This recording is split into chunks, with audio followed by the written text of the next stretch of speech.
Shalom, bienvenue dans ces lives. Alléluia. Je suis content de retrouver ces lives après 2 mois d'absence dû à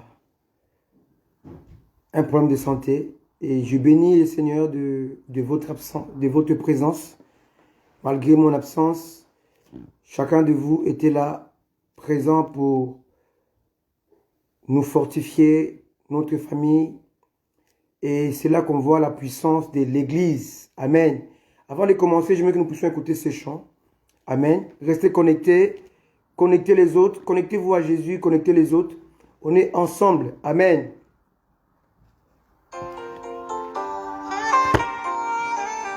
Alléluia. Merci Jésus. Connectez-vous, on est ensemble. On est de retour en live. Soyez bénis. Amen. Je vais demeurer. Chantons-le ensemble. Me tenir en ta présence, Seigneur Jésus.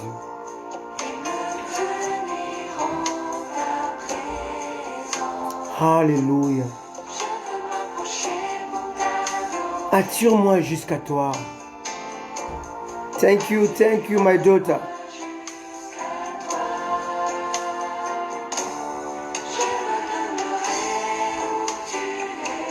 Merci Jésus. Je suis content de vous retrouver. Retrouver ma propre fille. Retrouver ma fille Pacheline et les autres. Soyez bénis, restons connectés au Seigneur. On est ensemble. Nous passerons aujourd'hui un très bon moment dans sa présence. Restez en ta présence. Alléluia. Mangez à ta table, Seigneur. Ce matin, je vous invite à la table du Seigneur. Vous dégustez la parole pure, non diluée, non mixée, qui donne la vie. C'est cela. Alléluia. Merci Adonai, merci El Shaddai.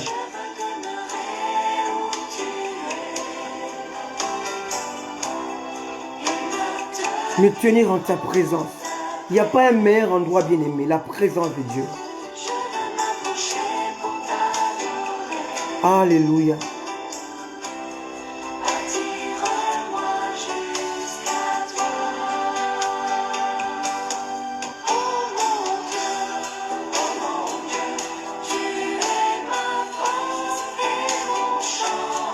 Alléluia.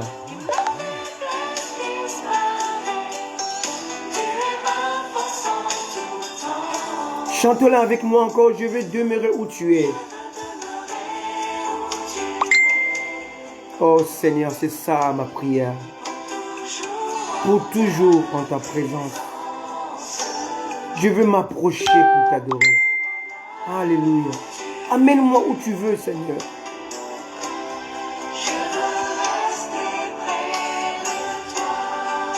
Alléluia.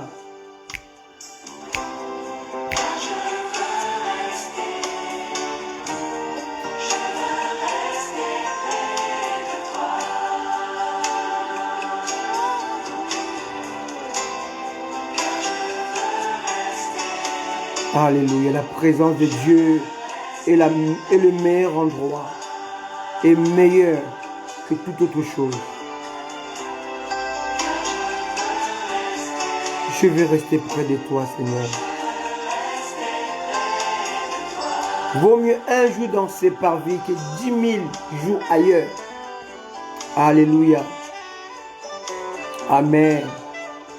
Gloire soit rendue à notre Dieu. Il est 13h31, c'est l'heure où on devait normalement commencer notre live. Amen. Mais avant de commencer ce live, je vais quand même vous parler au sujet de mon absence. Amen. Alors, mon dernier live était le 8 novembre. Si vous remarquez dans ce live-là, vous allez voir que je n'étais pas très bien. Et c'est là où la maladie s'était déclarée et que Dieu avait permis dans sa volonté que je puisse être malade. Et à partir de ce jour-là, le 8 novembre, les derniers lives, Amen. Et c'est là que j'ai commencé à me sentir très, très, très mal. Et d'ailleurs, j'ai commencé à me sentir très mal juste avant le live. Donc, je ne devais même pas faire le live, annuler le live, mais je l'ai fait avec beaucoup, beaucoup, beaucoup de douleurs. Amen. Donc, c'est là qui fait partie de ce qu'on appelle la volonté permissive de Dieu. Dieu permet les choses pour que nous puissions voir sa grandeur et sa puissance et sa force. Amen. Je crois que j'aurai le temps de donner ces témoignages en long et en large, mais je vais essayer de entrecouper cela pour que je ne puisse pas emboîter sur le live, la parole de Dieu. Quand on commence à mettre la parole était avec Dieu et la parole était Dieu. Alors, je fais 17 jours à l'hôpital pour suivre les traitements. Et les traitements, je devais suivre pendant 6 semaines. Et au bout de 9 jours, et il y a eu une sorte de rechute. Je suis retourné encore à l'hôpital. Amen. Et là, je fais 29 jours. Et je passais toutes les fêtes que vous connaissez à l'hôpital. Alléluia. Et je suis sorti le jeudi 7 janvier. Amen. Et Dieu m'a fait grâce. Je suis au milieu de vous et je suis en forme. Alléluia. Alléluia. Dieu est amour. Et aujourd'hui, je vais poursuivre ces témoignages, mais mettre des parties de ces témoignages dans ces messages que je vais intituler les mystères de Golgotha. Amen. Et ce matin, on va voir ce terme, les mystères de Golgotha. Et je vais vous parler de ce qui s'est passé à l'hôpital, comment Dieu m'a délivré et comment Dieu a eu pitié de moi, comment Dieu a jeté son regard dans ma bassesse et comment Dieu a écouté surtout vos prières, parce que beaucoup qui sont là avaient prié pour moi. Alléluia, une chaîne de prières. J'encadre une équipe que j'appelle des aigles qui sont très nombreux. Amen. Et chacun priait pour moi. Et je bénis le Seigneur pour leur prière, parce que la Bible dit que si 2 ou 3 s'accordent pour demander quelque chose à Dieu et Dieu les écoute, c'est très important. Ce corps peut subir, alléluia, la maladie, mais notre esprit reste attaché au Seigneur. Amen. Alléluia. Donc j'étais absent parce que j'étais malade et je suis aujourd'hui de retour 2 mois après parce que Dieu m'a guéri, totalement et complètement guéri. Et je vais vous parler comment il a fait. Amen. Comment les médecins, ils étaient contradictoires par rapport à ce que je souffrais, à la maladie, comment ils étaient contradictoires par rapport à leur diagnostic et comment le Seigneur m'a parlé par rapport à cette maladie, d'où ça venait et pourquoi il avait permis. Et c'était vraiment comme le chant de l'apôtre Paul, que Dieu a permis à Satan de le gifler plusieurs fois. Et plus Paul priait Dieu d'éloigner cet ange de démon, de Satan, loin de lui. Et plus Jésus lui disait, ma grâce te suffit parce que ma puissance s'accomplit dans la faiblesse. Alléluia. Très souvent, Dieu peut permettre cela, que nous soyons dans la faiblesse pour qu'il puisse manifester sa puissance. Avant d'écouter la parole de Dieu, j'aimerais que nous puissions quand même faire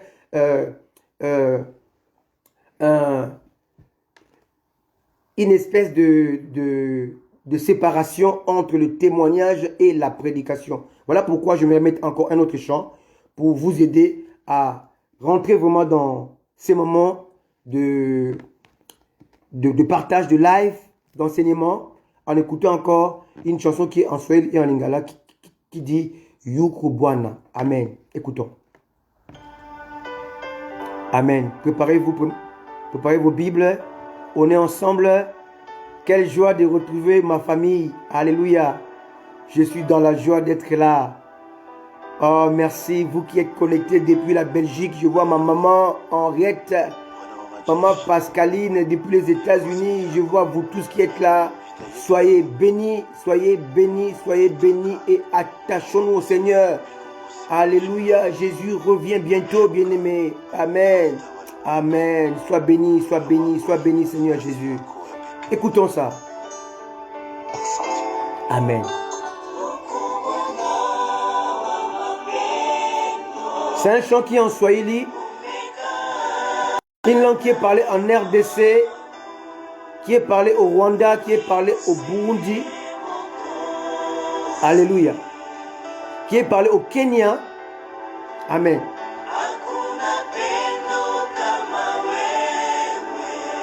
Amen. Savourons ce moment de grâce, d'amour, de partage. Alléluia.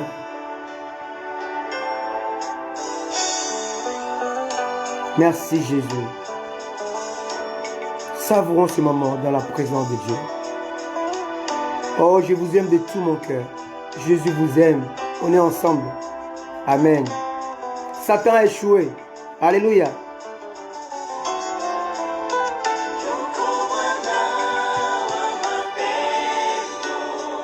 Alléluia. Merci Jésus. Nous serons bénis cet après-midi. Amen. Par ce message, le mystère de Golgotha. Merci Jésus.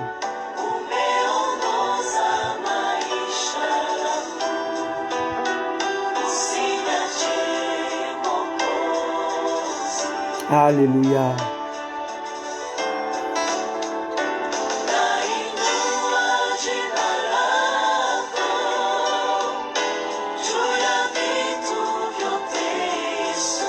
Merci Jésus.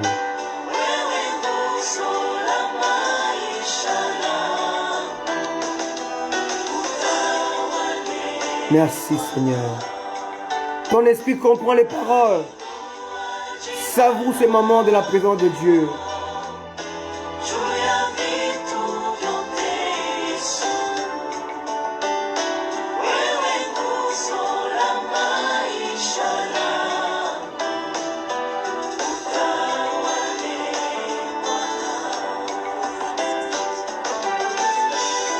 Oh, savourons ces paroles dans sa présence. Yuko Bwana. Alléluia. Nous élevons le nom de Jésus. Nous élevons sa présence, sa puissance. Il est Seigneur. Alléluia. Merci Jésus.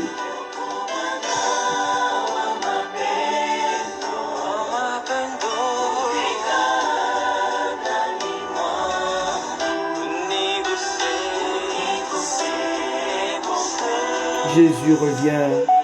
Soyez prêts. Jésus revient bientôt.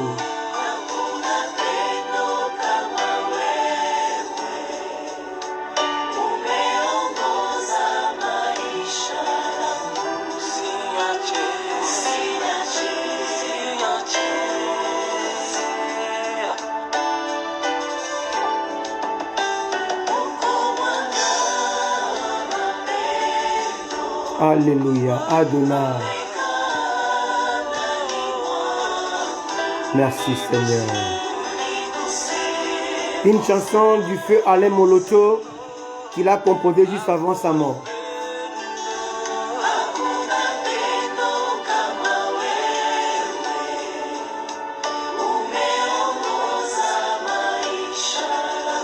Merci Jésus.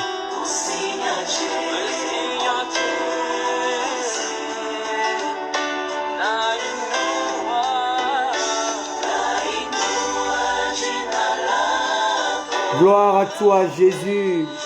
Tu es au-dessus de toutes choses, au-dessus de tous les dieux de ce monde. Tu es le seul qui soit digne d'être béni, glorifié, exalté et magnifié. Alléluia. Gloire à ton nom Seigneur. Yes. Nous élevons le nom de Jésus cet après-midi. Merci Jésus.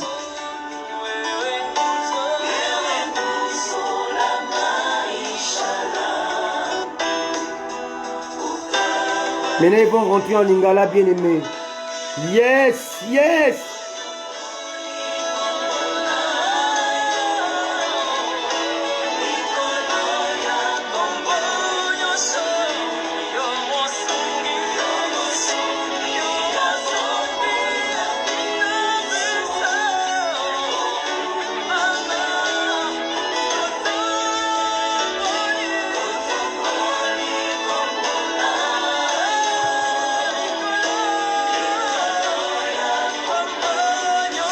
Alléluia.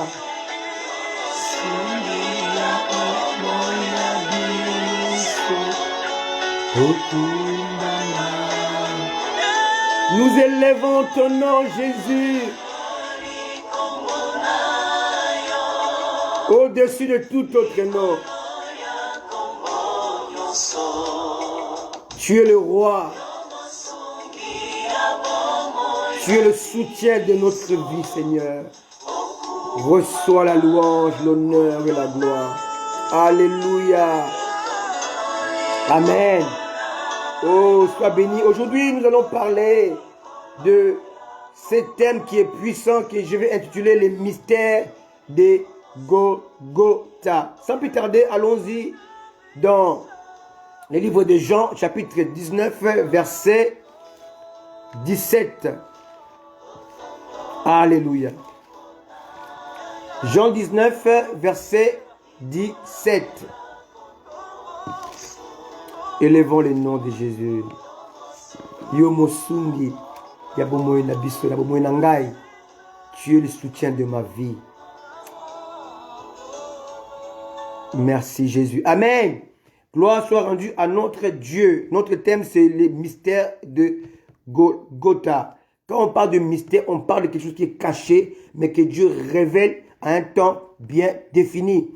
Je parle de mystère de Golgotha parce que on va voir aujourd'hui que Golgotha, c'est pas seulement ce que nous savons, c'est pas seulement ce que nous connaissons, mais il y a d'autres Golgotha dans notre vie que nous allons découvrir aujourd'hui. Alléluia. C'est très important. Voilà pourquoi je parle de mystère. C'est pas seulement ce que je sais, que j'ai déjà lu dans la parole de Dieu, mais on va voir un autre aspect de Golgotha que nous ignorons souvent, mais c'est Golgotha que Dieu permet dans ta vie. Et on va comprendre qu'il y a le Golgotha quotidien, que chacun de nous a un Golgotha, a son Golgotha, et son Golgotha est quotidien.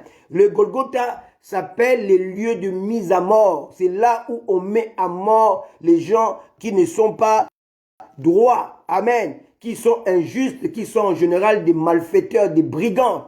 Alléluia. Mais la parole de Dieu est tellement puissante, elle a déjà annoncé cela, que Jésus serait mis parmi ceux-là qui étaient des brigands. Amen. Et on va voir que cette image de Golgotha, c'est un symbolisme. Alléluia. C'est symbolique. Alléluia. C'est quelque chose de prophétique. Et on verra aujourd'hui que chacun de nous a un Golgotha. Amen. Chacun de nous a un Golgotha, mais qui est quotidien. Amen. C'est ça, les mystères de Golgotha. C'est un mystère. Amen. On va les découvrir aujourd'hui. Alors, lisons sans plus tarder Jean 19, verset 17. Jésus, portant sa croix, arriva au lieu du crâne, qui se nomme en hébreu Golgotha. Allons-y aussi dans Luc 23, 33. Amen. Luc 23, le verset 33. Amen. Lorsqu'il fut arrivé au lieu appelé crâne, ils les crucifièrent là, ainsi que les deux malfaiteurs, l'un à gauche, l'un à droite, pardon, et l'autre à gauche. Amen. Bien aimé, moi j'ai eu la grâce, j'ai eu l'occasion, j'ai eu le privilège de me rendre en Israël et j'ai visité cet endroit qu'on appelle Golgotha. Mais nous devons lire au travers les lignes. Amen.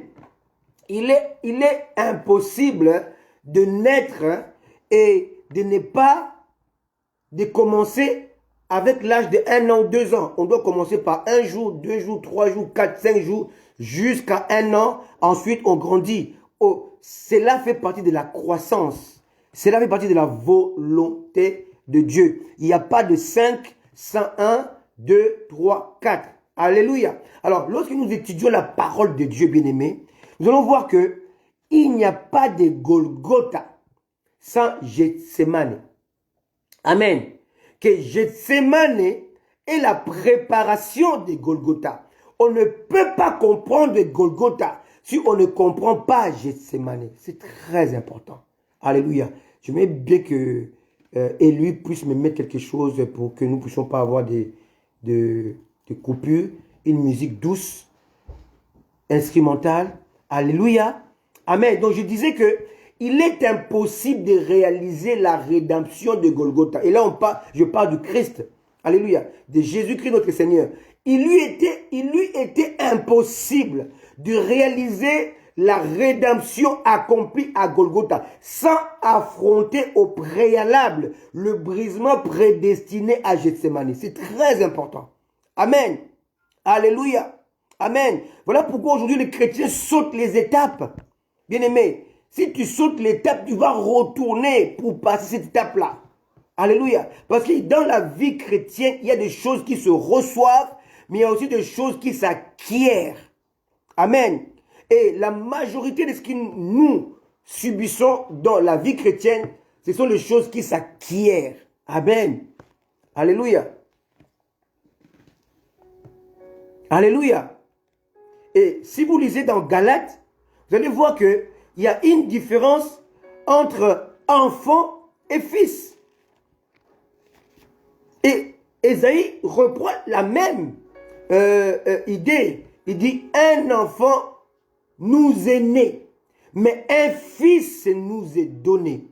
L'enfant n'est pas le fils. Alléluia. Dans le langage biblique, un enfant n'est pas le fils. Un enfant est né. Alléluia. Mais un fils a été donné. Et si vous lisez dans les Saintes Écritures, vous allez voir que lorsque Jésus a été annoncé dans les Saintes Écritures, selon Ésaïe et dans d'autres Écritures, on ne parle pas de Jésus. On parle d'Emmanuel. Amen. Donc Emmanuel était né. Mais c'est Jésus qui a été donné. Amen. Et on va voir que l'enfant était né Emmanuel. Mais 8 jours après sa naissance, selon Luc chapitre 2, on lui donna le nom de Jésus. Donc Jésus n'a pas reçu le nom de Jésus que l'ange avait annoncé à Marie avant sa circoncision. Alléluia. Donc vous devez comprendre que dans la vie chrétienne, il y a les cheminements. Alléluia. Il y a des choses qui doivent s'acquérir et non pas se recevoir. On peut recevoir la grâce de Dieu. On peut recevoir un don de Dieu. On peut recevoir la guérison. Mais dans notre croissance spirituelle, il est très important de comprendre ce qu'on appelle acquérir quelque chose. Alléluia. Un enfant peut naître fille. C'est un bébé fille. Mais il y a une différence entre fille, adolescente, jeune femme, femme, épouse et mère. Une femme, même si elle est âgée, tant qu'elle n'est pas mariée, elle n'est pas épouse. Une épouse, alléluia, a le droit, étant mariée, de devenir mère. Donc on va voir qu'il y a une différence entre mère, épouse et femme. Et pourtant c'est la même personne. Alléluia. Mon épouse élue, elle est mon épouse, elle est la mère de mes enfants. Donc elle est en même temps épouse, en même temps mère, en même temps femme. Amen. C'est très important ce cheminement. On doit comprendre qu'elle ne peut pas être mère si elle n'a pas été au préalable épouse. Elle ne peut pas être épouse si ce n'est pas une femme. Donc elle est d'abord femme. Après, lorsque je lui ai mis l'alliance dans sa main, elle est devenue épouse en restant femme. Et lorsqu'elle a eu sa première fille, Elisha, elle est devenue mère. Donc on a femme, épouse et mère. C'est très important que nous puissions le comprendre. Tu veux être serviteur de Dieu alors que tu n'as jamais été enfant de Dieu. On ne naît pas enfant de Dieu, on devient enfant de Dieu. La Bible est claire. À tous qui l'ont reçu et à ceux qui croient en son nom, la parole donne le pouvoir de devenir enfant de Dieu. Donc on devient enfant de Dieu lorsque on reçoit la parole de Dieu, on reçoit le don de Dieu. Maintenant, en grandissant, en cheminant comme enfant de Dieu, on va atteindre le rang de fils. Alléluia. Et lorsqu'on devient fils, maintenant on devient responsable. On atteint la maturité avec Dieu. Maintenant Dieu peut te confier des choses. Et là, étant fils, tu peux devenir maintenant serviteur. Amen. C'est très important. Dans Galates, Paul le dit clairement. Il est dit clairement, aussi longtemps que l'héritier est un enfant, il ne diffère en rien d'un esclave. Amen. Alléluia. Galates chapitre 4, verset 1. Or, aussi longtemps que l'héritier est un enfant, je dis qu'il ne diffère en rien d'un esclave, quoiqu'il soit le maître de tout. Mais il est sous des tuteurs et des administrateurs jusqu'au temps marqué par le Père. Quel temps? Le temps où il va devenir fils. Donc, mature. Alléluia. Nous aussi, de la même manière, lorsque nous étions enfants, nous étions sous l'esclavage de principes élémentaires, alléluia, du monde. Mais lorsque les temps ont été accomplis, Dieu a envoyé son fils, né d'une femme, né sous la loi, afin qu'il rachète ceux qui étaient sous la loi, afin que nous recevions l'adoption. Alléluia. Verset 6. Et parce que vous êtes fils et non plus enfants, Dieu a envoyé dans nos cœurs l'esprit de son fils, lequel crie Abba, Père, donc papa. Ainsi, tu n'es plus esclave, mais tu es fils et si tu es fils, tu es aussi héritier par la grâce de Dieu. Quelqu'un me comprend? Alléluia. Donc tu finis d'être esclave du péché, esclave des choses élémentaires de ce monde. Lorsque tu passes l'étape d'enfant, tu deviens fils.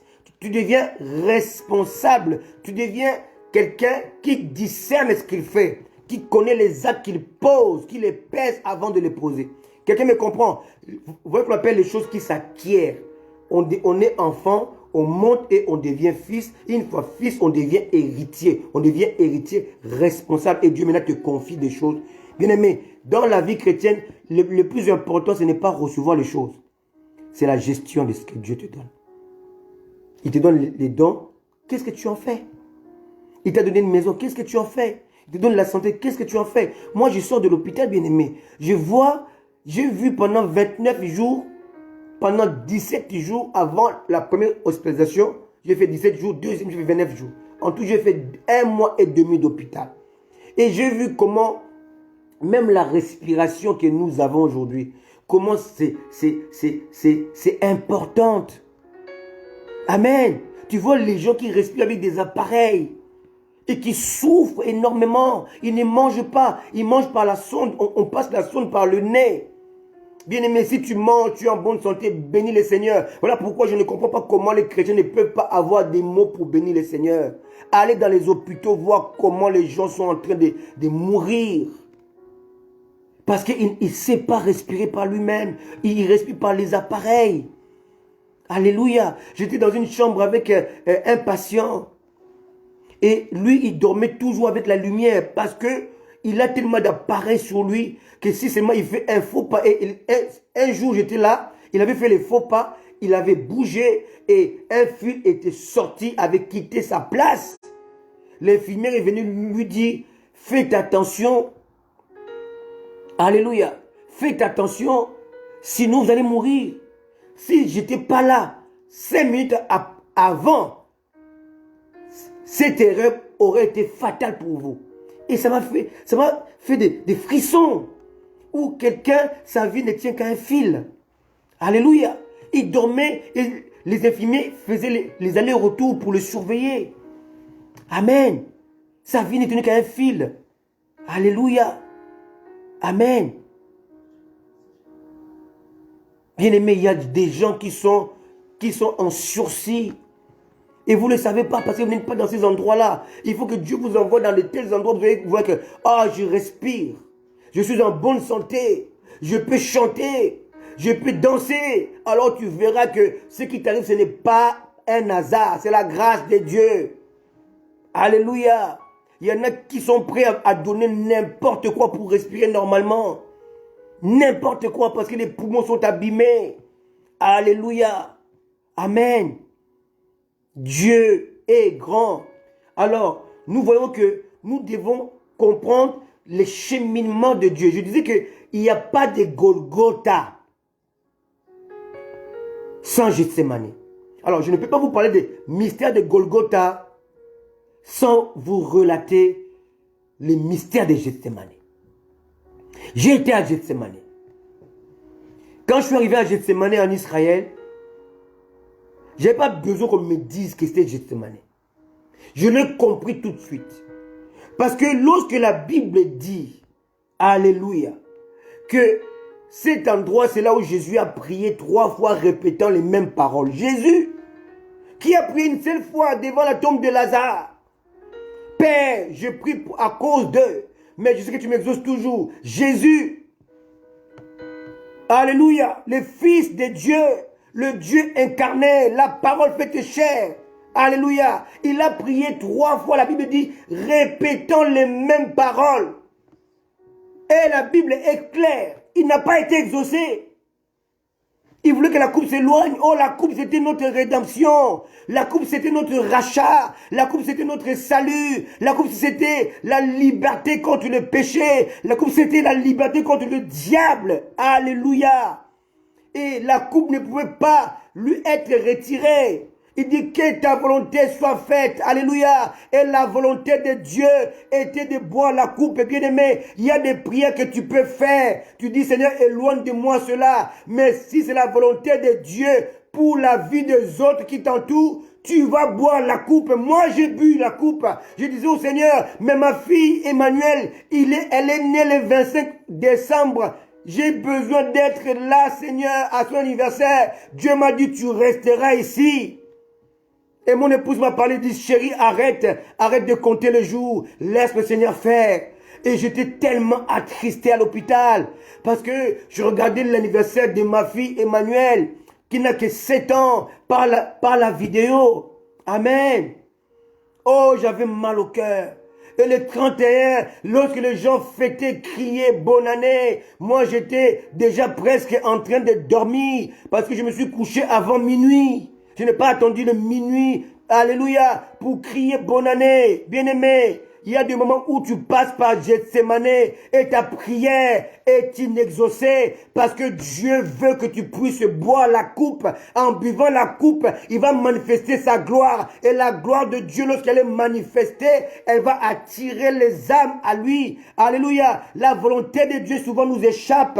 Amen. Alléluia. Alléluia, alléluia. Et l'apôtre Paul a dit, Seigneur, éloigne de moi cet ange de Satan. Jésus a dit, ma grâce te suffit, car ma puissance s'accomplit dans la faiblesse. Bien-aimé, très souvent, alléluia, nous ne voulons pas la faiblesse, nous ne voulons pas certaines choses, mais lorsque Dieu veut ces choses-là, alléluia, non pas seulement pour notre bien, mais pour sa gloire, nous devons l'accepter parce que Dieu veille sur nous. Amen. Alléluia. Il est impossible de réaliser la rédemption à Golgotha sans affronter au préalable le brisement prédestiné de Gethsemane. Allons-y lire un peu Gethsemane dans Matthieu 26. Alléluia. Qu'est-ce qui s'est passé à Gethsemane? Amen. Et que veut dire Gethsemane? Alléluia. Alléluia. Matthieu 26. À partir du verset 36. Matthieu 26, verset 36. Alléluia. Gloire soit rendue à notre Dieu. C'est le retour aujourd'hui. Alléluia. On peut sentir le retour. Alléluia. De la parole pure, de la parole non mixée et de la parole qui fait du bien. Parce qu'elle est annoncée avec le Saint-Esprit qui sonde le cœur et les reins. Gloire soit rendue à notre Dieu. Je salue ma sœur Josiane depuis Kinshasa qui nous suit. Alléluia. Sois bénie parce que vraiment elle était très inquiète lorsqu'elle a appris que j'étais malade. Elle est même rentrée en jeûne. Et je bénis vraiment de tels actes où quelqu'un fait des choses vraiment parce qu'elle te porte dans son cœur. Que Dieu soit loué pour cela. Amen. Matthieu 26, 36. Là-dessus, Jésus alla avec eux dans un lieu appelé Gethsemane. Il dit aux disciples, asseyez-vous ici. Donc il dit aux 9 disciples, asseyez-vous ici pendant que je m'éloignerai pour prier. Il prie avec lui Pierre et les 2 fils de Zébédée, donc Jacques et Jean. Amen. Alléluia. Et il commença à éprouver de la tristesse et des angoisses. Il leur dit, mon âme est triste jusqu'à la mort. Restez ici et veillez avec moi. Alléluia. Donc on peut continuer jusqu'à la fin. Alléluia, jusqu'à ce qu'il a été trahi. Et on va voir que Jésus va prier au verset 39. Puis ayant fait quelques pas en avant, il se jeta sur sa face. Pria ainsi, mon Père, s'il est possible que cette coupe s'éloigne de moi. Toutefois, non pas ce que je veux, mais ce que tu veux.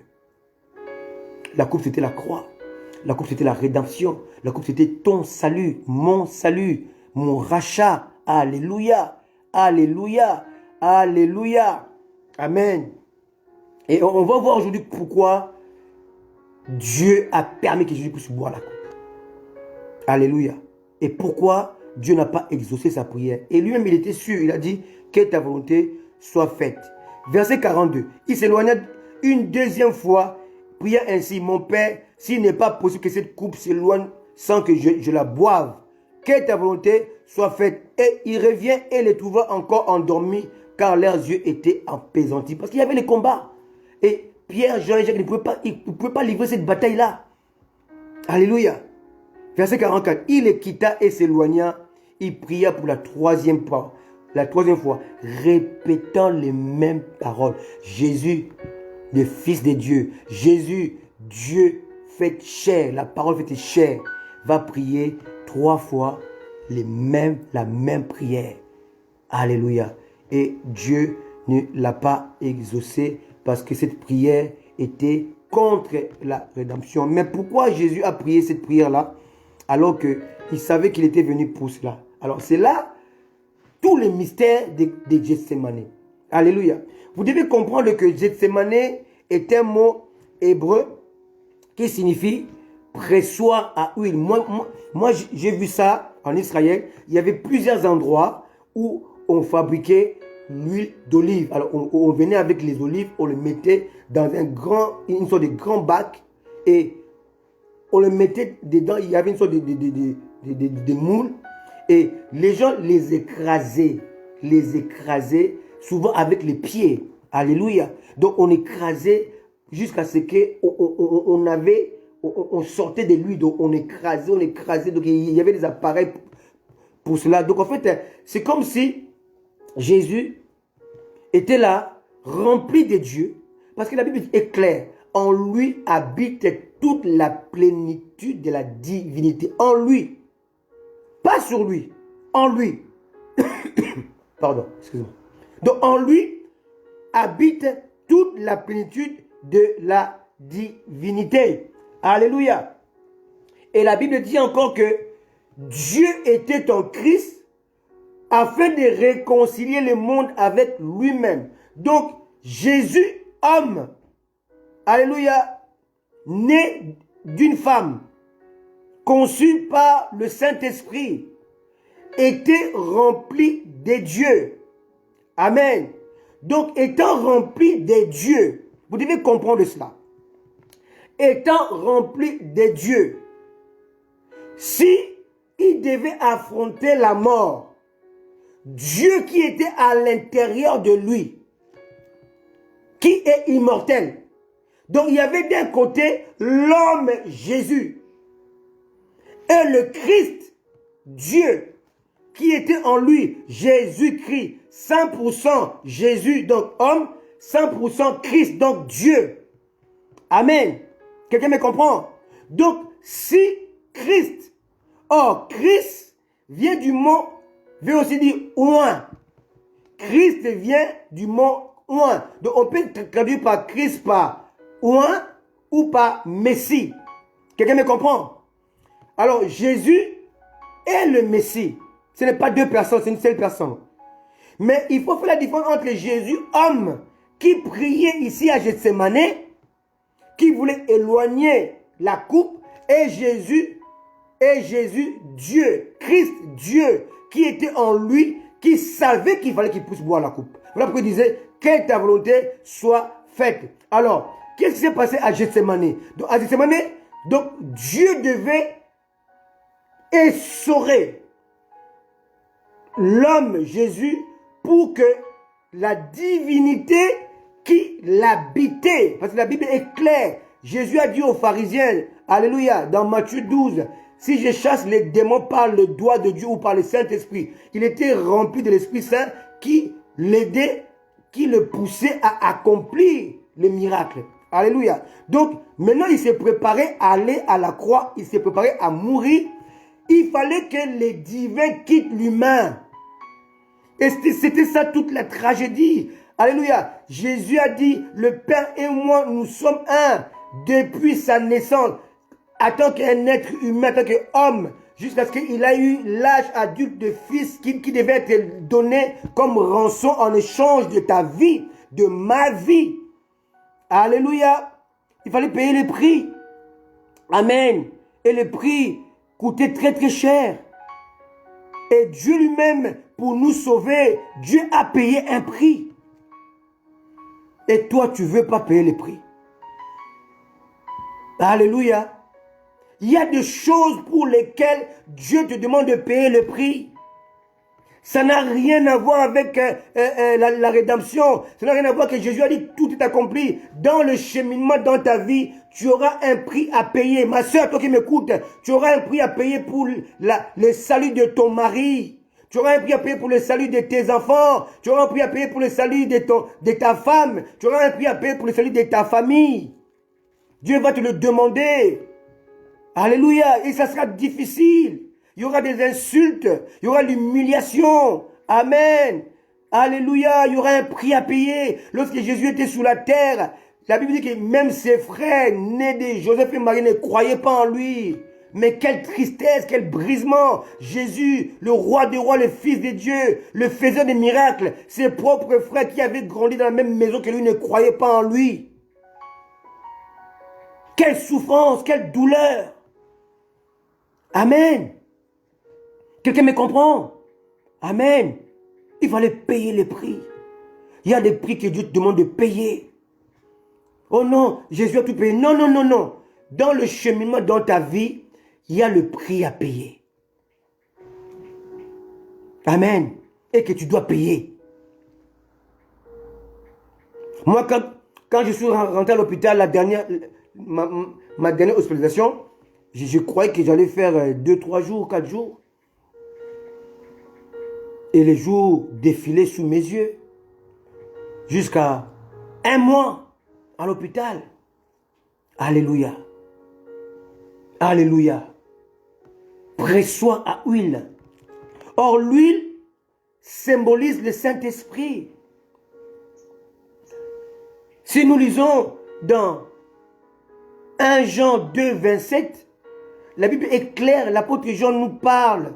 Il dit que l'onction que vous avez reçue vous enseignera. Ici, on voit que l'onction a été personnalisée, personnifiée. On parle de l'onction de Dieu qui est une capacité surnaturelle que Dieu nous donne afin d'accomplir sa volonté. Mais par moment, l'onction est personnifiée. Et dans 1 Jean 2, l'apôtre Jean va personnifier l'onction. Alléluia. Alléluia. Donc l'onction a été personnifiée. Donc le Saint-Esprit a été imagé par l'onction. L'onction nous enseigne. Amen. Alléluia. Donc comme c'était le pressoir à huile, donc il fallait que Dieu puisse enlever l'huile pour que l'humain reste seul. Quelqu'un me comprend? Ici de comprendre que Dieu était en Christ pour réconcilier le monde avec lui-même. Alléluia. Or, si Dieu, le Saint-Esprit, qui était en Jésus, homme, alléluia, n'était pas parti, il aurait à coup sûr empêché de goûter à la mort. Parce que l'immortel ne pouvait jamais mourir. Alléluia. Amen. Donc, Gethsemane était la préparation de Golgotha. Dans tous les points de vue. Amen. Sans Gethsemane, il n'y a pas de Golgotha. Alléluia. Donc il fallait qu'il passe par Gethsemane pour passer au pressoir d'huile. Afin de goûter à la mort en tant qu'homme, 100% homme. Quelqu'un me comprend? Voilà pourquoi le divin devait absolument se séparer de l'humain Jésus, né d'une femme, afin que ces derniers n'accomplisse véritablement la rédemption prédestinée avant la création du monde, en étant pur, sans péché et totalement consacré. C'était une condition sine qua non. Il ne pouvait pas être une offrande, un sacrifice, alléluia, alléluia, à Dieu, et qu'il soit agréé par Dieu, sans être au préalable pur, sans péché et totalement consacré. Et en plus de cela, il devait être soumis et obéissant. La Bible dit qu'il était obéissant jusqu'à la mort. Laissez-moi vous expliquer un peu. C'est très technique ce qui s'est passé. Dans 1 Corinthiens 15, 45, l'apôtre Paul appelle Jésus le dernier Adam. Pas le deuxième, le dernier. Donc après Jésus, il n'y aura pas d'autre Adam. Dieu avait établi Adam comme responsable de la gestion du royaume du monde. Écoutez-moi très bien, vous allez comprendre pourquoi Satan, dans la traduction de Jésus, dans Luc chapitre 4, Matthieu chapitre 4, il va dire à Jésus que je te donnerai toutes ces choses-là parce qu'elles m'ont été données. Et vous allez voir que Jésus-Christ n'a pas dit tu es un voleur, tu es un menteur. Qui t'a donné ça? Non. Jésus-Christ n'a pas insisté. Il ne lui a pas dit qu'il avait menti. Et vous allez voir comment Satan a eu les clés du royaume du monde. Donc Dieu va créer Adam. Adam veut dire humanité. Alléluia. Et Dieu va lui remettre les royaumes de la terre comme gestionnaire. Et lorsque Satan a été piégé, Adam a été piégé par Satan, il a perdu son autorité adamique. Alléluia. Donc, c'est comme si on a un match de boxe, un combat de boxe. C'est lui qui gagne pour la ceinture. Donc, en fait, lorsque Satan a réussi à vaincre Adam, à qui Dieu avait investi l'autorité et la gestion, parce que si vous regardez dans Genèse, vous allez voir que Adam devait dominer sur tout, il devait gérer tout. Quelqu'un me comprend?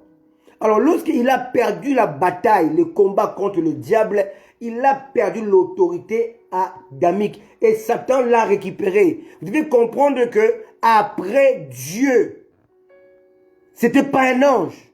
Après Dieu, c'était Adam. Donc, Adam avait tout hérité de Dieu. Donc, Adam devait gérer la terre et Dieu le ciel. Quelqu'un me comprend? Écoutez-moi très bien. Maintenant, Satan, ayant pris l'autorité adamique en vainquant Adam, Satan l'a récupéré. Voilà pourquoi aucun ange de Dieu, je le répète, aucun ange de Dieu ne pouvait vaincre Satan avant l'arrivée de Jésus. Aucun. Et Jésus étant venu, il va se revêtir de l'autorité adamique qu'Adam avait perdue. Donc Jésus, en affrontant le diable, il ne l'a jamais vaincu comme Dieu. Jamais. Si Jésus avait vaincu Satan comme Dieu, on n'aurait pas besoin de l'adorer pour cela. Non. Parce que le combat serait inégal. Dieu face à un ange. Dieu l'écrase. Mais là, ce n'était pas Dieu face à un homme. C'était un homme face à un homme. Satan ayant revêtu l'autorité d'Adam. Tout le royaume de la terre lui a été donné. Voilà pourquoi, dans la tentation de Jésus, il a proposé ça en Jésus en échange de l'adoration. Et parce qu'il savait que l'adoration était seulement destinée à Dieu et à Dieu seul. Quelqu'un m'écoute? Donc si Jésus, homme, l'avait adoré, Jésus, homme, l'aurait élevé au rang de Dieu. Même si Satan est considéré comme le Dieu de ce siècle, de ce monde. Mais si le Fils de Dieu a adoré Satan, il aurait donné le rang de Dieu. Et ça aurait été la catastrophe.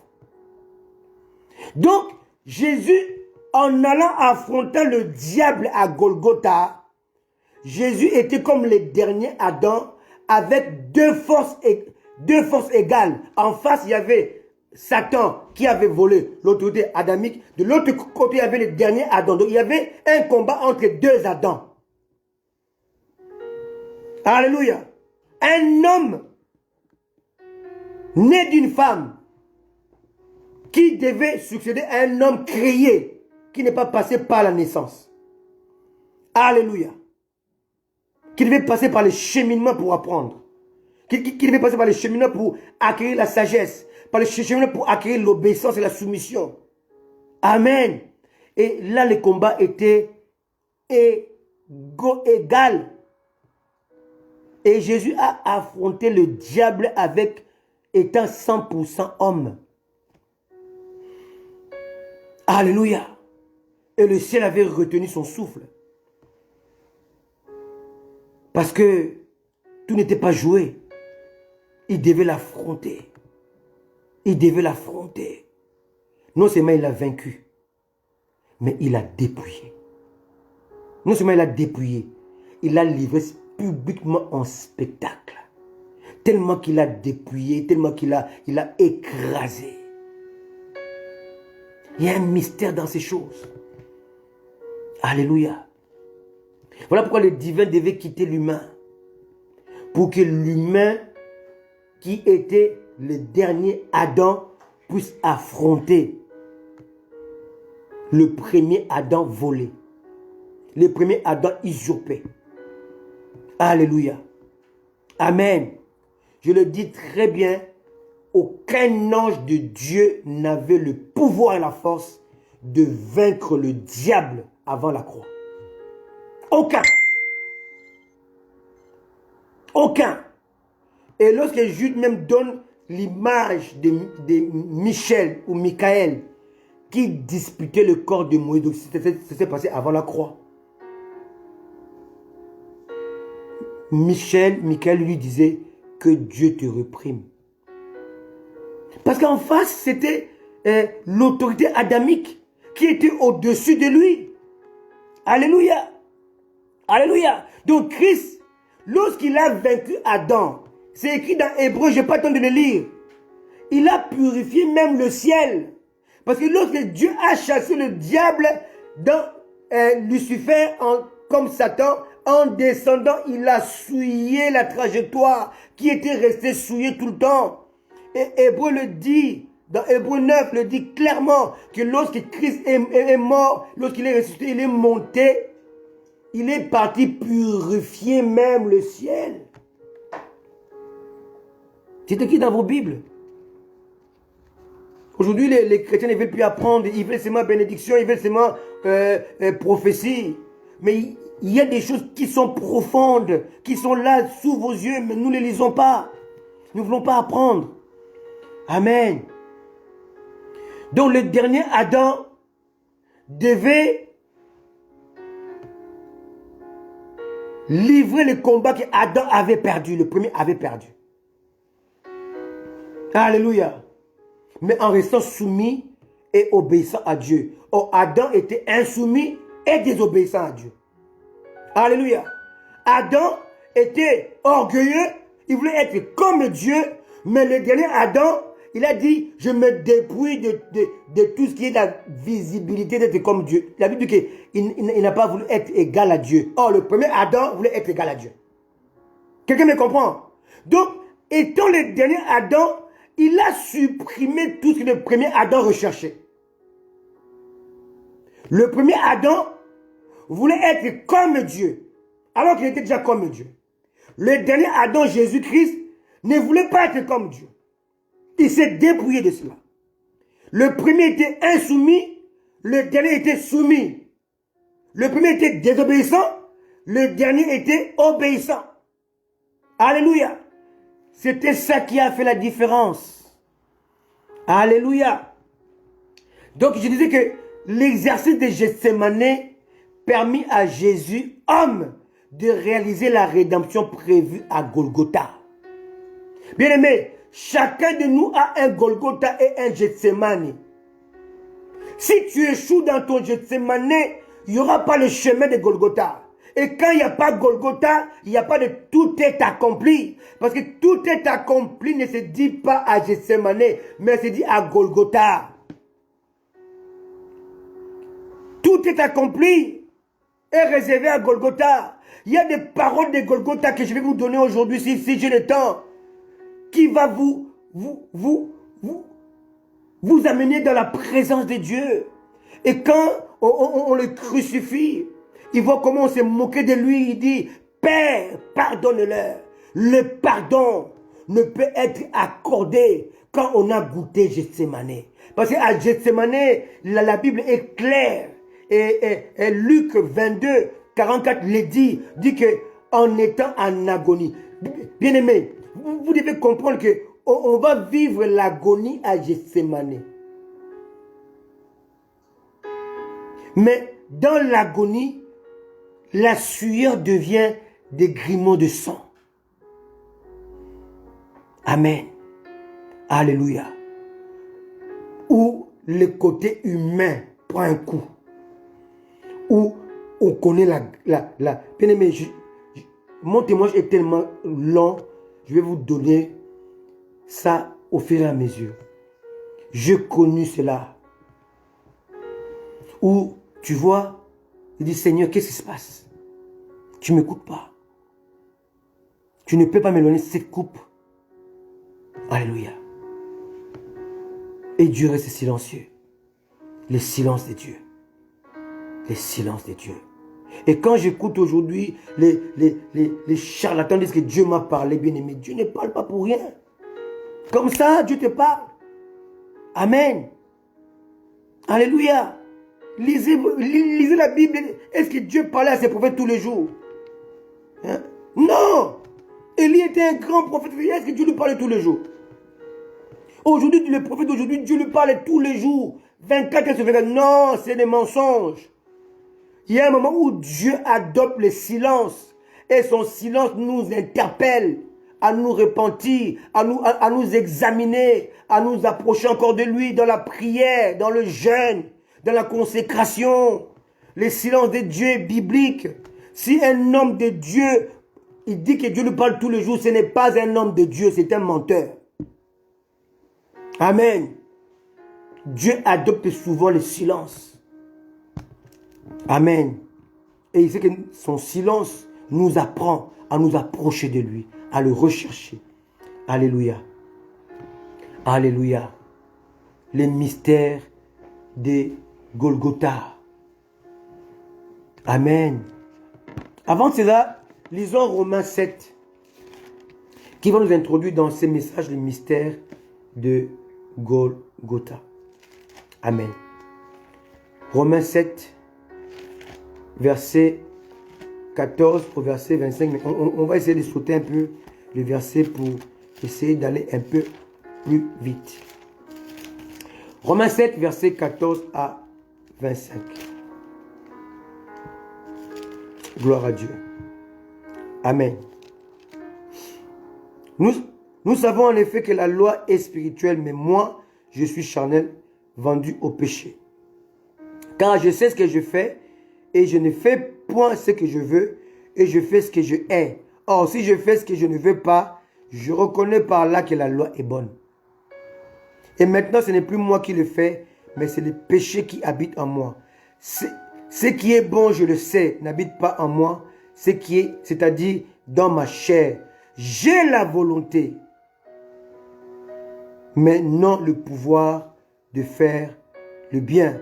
Car je ne fais pas le bien que je veux, et je fais le mal que je ne veux pas. Et si je fais ce que je ne veux pas, ce n'est plus moi qui le fais, c'est le péché qui habite en moi. Verset 21. Je trouve donc en moi cette loi. Donc il y a une loi qui s'établit en nous. Alléluia. Je trouve donc en moi cette loi. Quand je veux faire le bien, le mal est attaché à moi. Donc la loi du mal s'oppose à notre volonté qui nous pousse à faire le bien. Donc c'est une loi qui est là, qui s'est établie en nous à cause du péché. Alléluia. Car je prends plaisir à la loi de Dieu selon l'homme intérieur. Selon l'homme renouvelé. Alléluia. Mais je vois dans mes membres une autre loi qui lutte contre la loi de mon entendement. Donc ici, il y a deux lois. Au verset 21, c'est une loi qui va s'opposer à la loi de Dieu. Alléluia. À la loi de bien, de faire le bien. Alléluia. La loi de Dieu. Mais ici, au verset 23, on parle d'une autre loi. Il y a, premièrement, la loi des membres. Donc, membres, Donc la chair, les désirs charnels. Alléluia. Qui a sa loi. Je disais à ma fille Johanna, je disais tu as 18 ans. Et à 18 ans, ton corps se développe. Et quand ton corps se développe, donc il y a une loi qui s'établit automatiquement. Et cette loi-là vient de Dieu. Alléluia. Donc quand ton corps se développe, tu commences même à avoir des pulsions, de désirs charnels. Désir d'aller avec un homme, désir d'avoir un copain, désir de faire ceci. Cela ne vient pas du diable, c'est naturel. C'est la loi du membre qui est naturelle. Maintenant, il y a une autre loi qui doit venir s'opposer à cette loi-là. Alléluia. Quelqu'un me comprend? Amen. Ce n'est pas la peine de chasser les démons. C'est la loi du membre que Dieu a établie. Parce que le monde évolue. Nos parents se sont mariés à 15 ans. À 18 ans, à 20 ans. Vous comprenez? Alléluia. Donc Dieu a mis en nous une loi naturelle. Donc une fille de 17 ans, 18 ans, c'est normal de commencer à avoir des désirs sexuels. Même si tu es chrétienne. C'est normal. C'est naturel. C'est une loi de membre qui est là. Amen. Mais cette loi de membre lutte contre la loi de l'entendement. Maintenant, la loi de la pensée qui est purifiée par la parole de Dieu. Quelqu'un me comprend? La loi de l'entendement qui me rend captif à la loi du péché. Donc en fait, il y a la loi du membre qui lutte contre la loi de l'entendement. Et cette loi de membre maintenant te rend captif à la loi du péché, une troisième loi. Donc ici, il y a trois lois. Loi des membres, loi de l'entendement, loi de la pensée, et troisièmement, loi du péché. Vous allez voir qu'il y a encore une loi qu'on appelle la loi de la mort. Alléluia. Donc la loi du péché va influencer la loi de membres pour te pousser au péché. Et une fois que tu vis dans le péché, il y a une loi qui va encore intervenir, qu'on appelle la loi de la mort. Alléluia. Or, les chrétiens sont régis par la loi de Christ. La loi de Christ est basée sur l'amour. Et la loi de Christ comporte la loi du Saint-Esprit. Alléluia. C'est très important. Je crois que dimanche prochain, si Dieu le permet, je reviendrai enseigner dans Paraclétos les différentes lois. Bien aimé, toutes les lois. Dieu a établi des lois qui sont inviolables. Si vous ne le connaissez pas, vous allez passer le temps à jeûner, bien aimé. Moi, je me rappelle, j'étais à Brazzaville. Je crois que c'était en 84, 85, je ne m'appelle plus. J'étais allé voir ma grande sœur qui était mariée là-bas à Brazzaville. Et mon corps commençait à se développer. Et un jour, je suis allé aux toilettes. Je suis allé me soulager. J'ai vu qu'il y avait d'autres liquides qui sortaient de moi, mais qui n'étaient pas les urines. Bien aimé, étant dans l'ignorance, je commençais maintenant à prier, à intercéder. Seigneur, je suis devenu malade. Oh, c'était normal. C'était une loi de Dieu qui s'accomplissait dans ma vie parce que je commençais à devenir un homme. Et j'ai prié, je commençais à jeûner pour chasser cela. Et pourtant, c'était naturel. Combien d'entre nous, les chrétiens, nous luttons contre les lois établies par Dieu? Combien? Alléluia.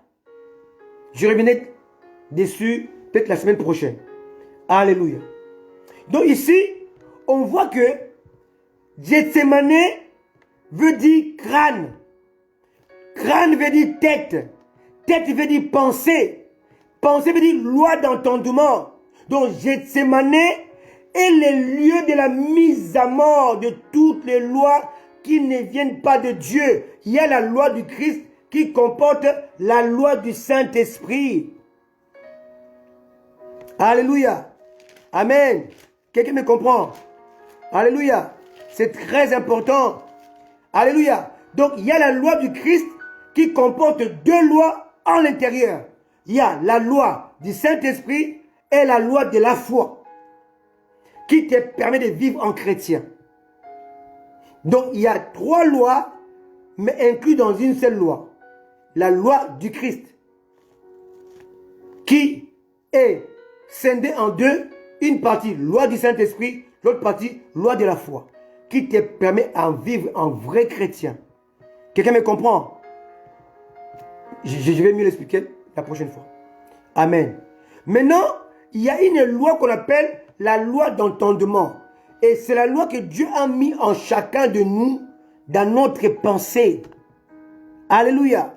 Et dans ta pensée, alléluia, tu as ce qu'on appelle la conscience. Tu peux mentir à n'importe qui, sauf à ta pensée. Amen. Parce que Dieu a fait que la conscience soit inviolable. Mais je vais voir avec vous comment on trafique la conscience dès le bas âge.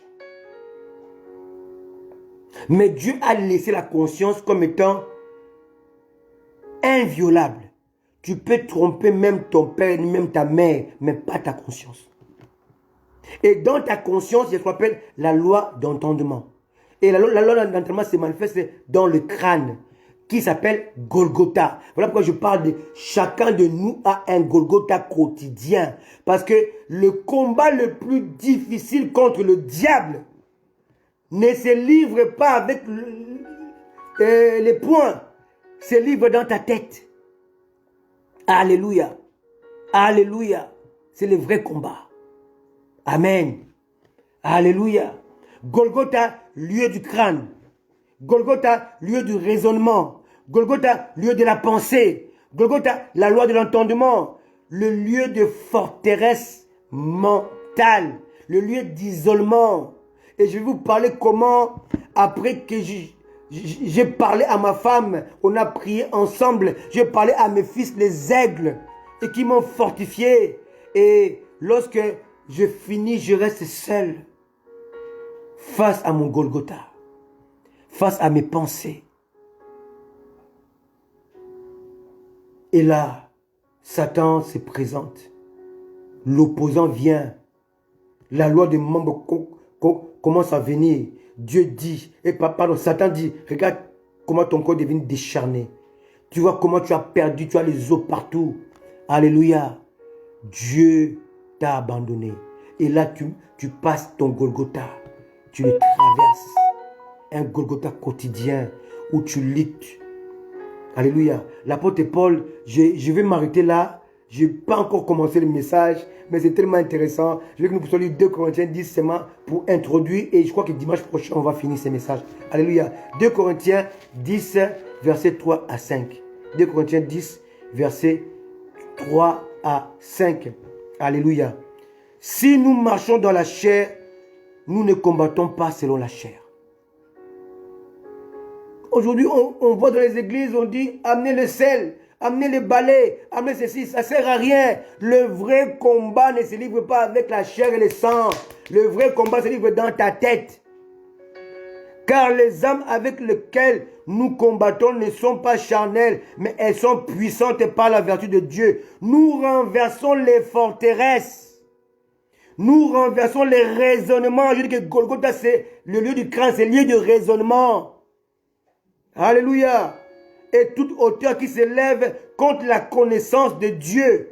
Ce n'est pas fini. Et nous amenons toute pensée captive à l'obéissance de Christ. Golgotha, c'est le lieu de la pensée. Parce que l'homme est tombé dans sa tête. Adam est tombé à cause de sa tête. Alléluia. Il a vu. Les yeux se trouvent à la tête. Que l'âme était bonne à manger et il devait développer l'intelligence. Il voulait être comme Dieu, la tête. Alléluia. Alléluia. Voilà pourquoi Jésus, sa sueur était devenue comme le gréement de sang, la tête. Pourquoi la sueur? Parce que Dieu avait dit à Adam, tu mangeras à la sueur de ton front. Et Jésus, à Gethsémane, sa sueur est devenue comme le gréement de sang pour dire que j'ai démoli. Alléluia. Je restaure cette parole que tu mangeras à la sueur de ton front. Moi, Jésus, le sang purifie ta sueur. Alléluia. Voilà pourquoi la Bible dit, il donne autant à ses bien-aimés pendant leur sommeil. Il y a des gens, parce que Dieu l'a appelé, Dieu prend soin de lui sans qu'il puisse sortir une sueur. Amen. Il y a des gens à qui Dieu prend soin parce qu'il s'est consacré toute sa vie. Et Dieu a dit, j'ai décidé de prendre soin de toi. Et la parole de Dieu est claire, il dit ceci. Il donne autant en ses bien-aimés pendant leur sommeil. Pendant que toi tu dors, Dieu va dépouiller les autres nations. Et il t'amène le lait des nations. Alléluia. Aujourd'hui, Dieu est sur le point de dépouiller les nations pour nous occuper. Dieu a dit, le pays où coule le lait et le miel. Et dans ces pays-là, les enfants d'Israël ne devaient rien faire. Il avait préparé les Amoréens. Il avait préparé tous ces peuples-là qui étaient là afin de cultiver pour eux, afin de cultiver le lait, le miel, afin de préparer le chemin pour qu'eux ils viennent habiter. Alléluia. Dieu a purifié la parole qui était sur Adam. Tu mangeras à la sueur de ton front. Dieu nous donne un territoire. Dieu nous donne une puissance, une autorité. Alléluia. Voilà pourquoi lorsque je vois les délivrances, cela me surprend. Les gens transpirent. Tu n'as pas besoin de transpirer car les démons ne t'obéissent pas. Tu n'as pas besoin de transpirer car ils ne voient pas. Ils ne voient pas ce que tu es. Mais ils obéissent au nom de Jésus car Jésus les a vaincus, livrés en spectacle. Alléluia. Tu n'as pas besoin de crier. Tu n'as pas besoin de transpirer. Dis seulement au nom de Jésus. Démon, quitte ce corps et va dans les arides. Il obéira si Jésus habite en toi. S'il habite en toi, il t'obéira sans que tu transpires. Aujourd'hui, nous voulons transpirer. Mais cela ne sert à rien. Tu n'as pas besoin de transpirer. Tu as besoin de prononcer. Et quand on prononce la bouche, quand on parle de la bouche, on parle du crâne, on parle de la tête. Dieu veut purifier ton lieu du crâne.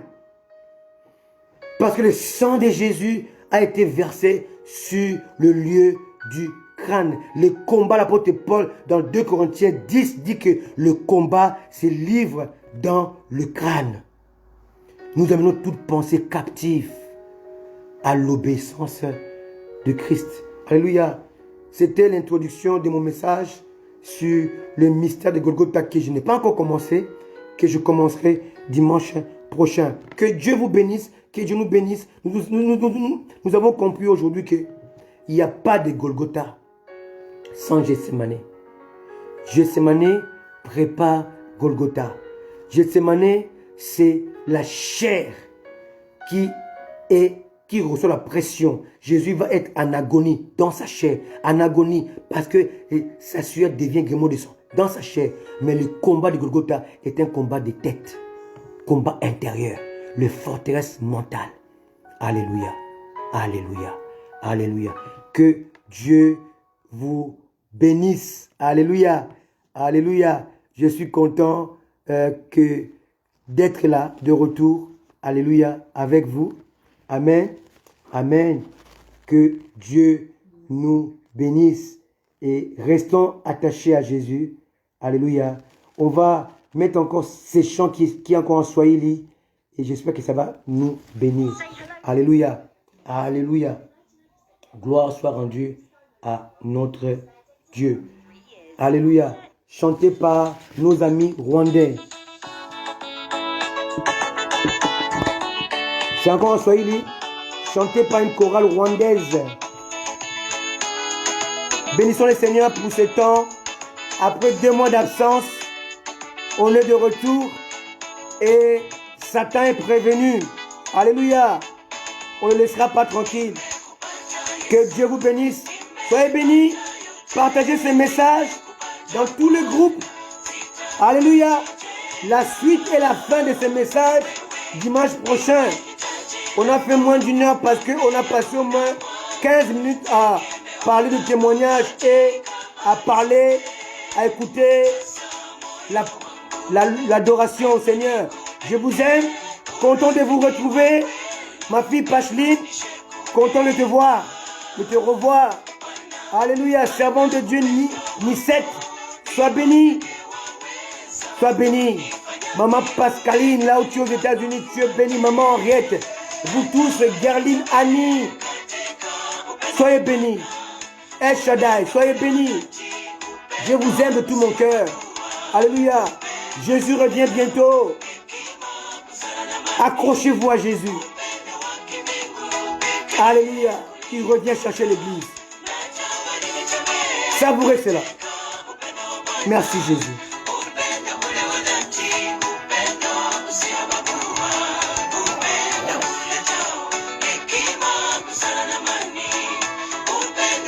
Dieu m'a fait grâce d'être là parmi vous aujourd'hui.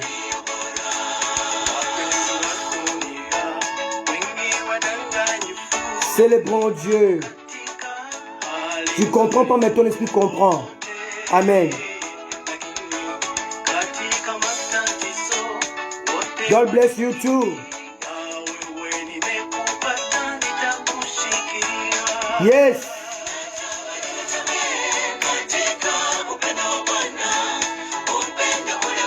Il est Seigneur. Alléluia.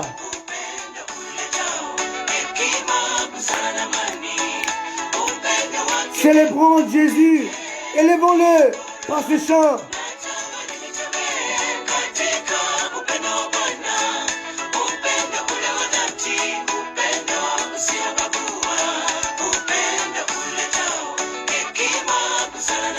On est de retour. Satan, tu vas avoir très très chaud.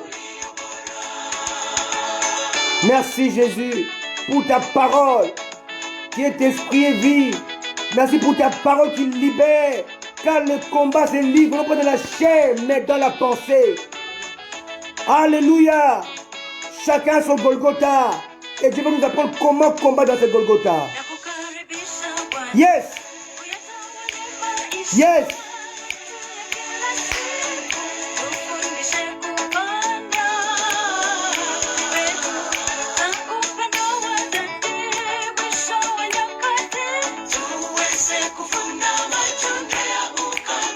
Yes. Alléluia. Je suis heureux d'être là parmi vous et de voir Patrick depuis les États-Unis, mon fils, soit béni. Thomas, alléluia. On est ensemble. On y va.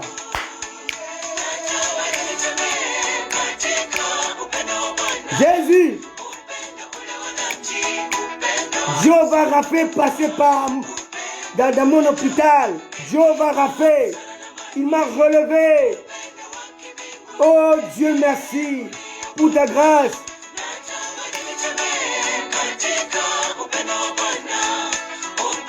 J'ai perdu 15 kilos. 15 kilos. Mais je récupère. Par sa grâce.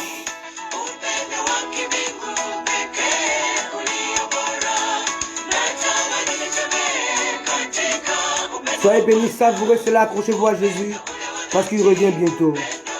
Et il vous aime. Je vous aime. Et nous allons travailler